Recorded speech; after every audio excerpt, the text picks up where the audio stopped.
večer šli na diskotéku. Tak to by si měl jít do Tuzexu. To je super nápad.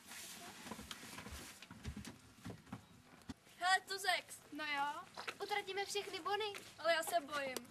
Neboj se. Tak jdem. Tak na co ještě čekáš? Jdem? Tak jo. Tak šup.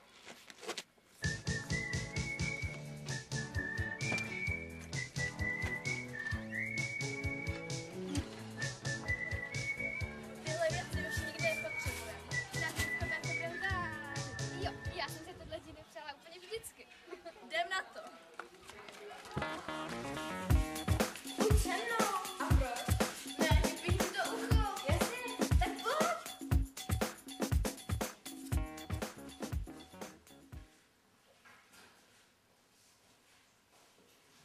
Nebude to bolet? Ne, nebude. Ale já se vážně bojím. Prosím mě, chceš to nebo ne? Já nevím, jestli chci propíchnout jí uši. Ty si ze mě děláš srandu, ne? Tak ty mi řekneš a pak ne? Tak, ale rychle. Naštěstí.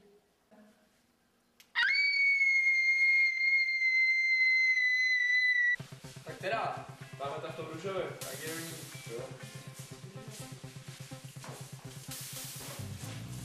Čau, kočko, půjdeš se mnou na drink?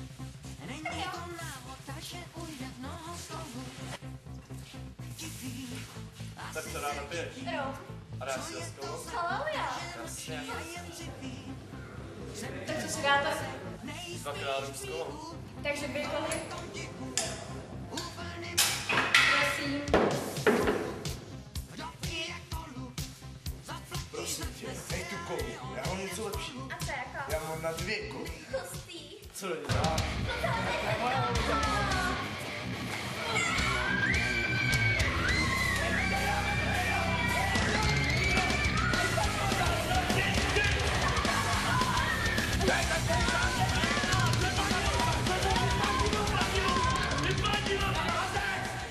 Tak jsme jim teda zdravili. To teda.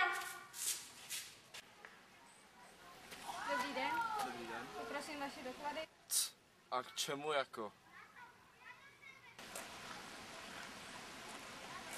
Paní kolegyně, pojďte sem, prosím vás. Vystupte si, prosím.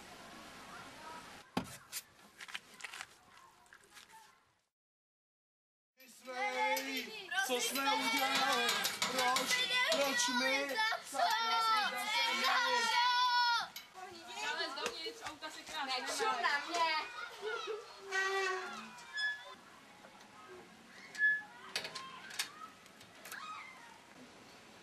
Tak jsme to skončili, oba dva. Někdo za vás zaplatil kauci. Jo. Jo. Tak jdeme zase na dýzu, ne? Jo. Jo. A to by